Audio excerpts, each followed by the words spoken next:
This is 50 years of learning, of improving, of always being conscious that the quality of education that we have is going to be fundamental to the quality of our society and of our nation. It's got that very big purpose. The only asset we had, and that was a small one, was basically the human beings we had. So enhancing human capital, building that up, focusing on that was almost a survivalist answer, right?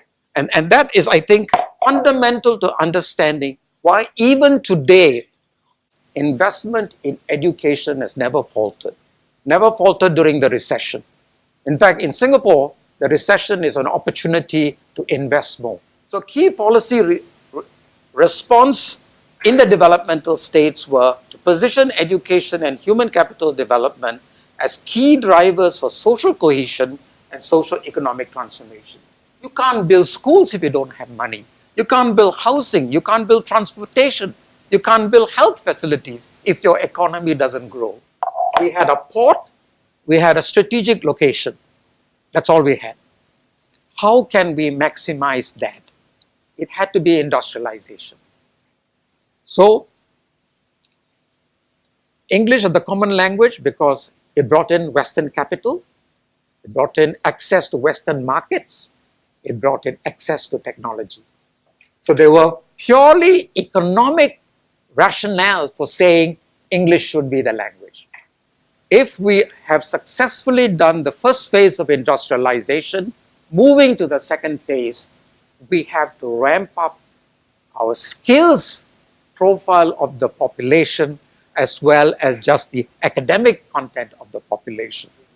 But it is challenged by this economy which privileges entrepreneurship, which privileges innovation, which privileges critical and creative thinking.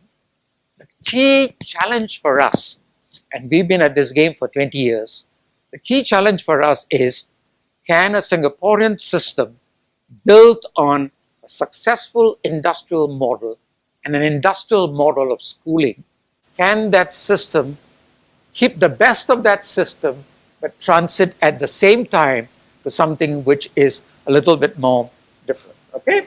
So we now have come to the realization about 4 or 5 years ago that early childhood education is important, and the government typically has taken a major step and set up almost a statutory body to take care of early. So a lot of development in terms of curriculum, in terms of training, in terms of investment in early care, a recognition that it is not enough to provide a place in school for every child.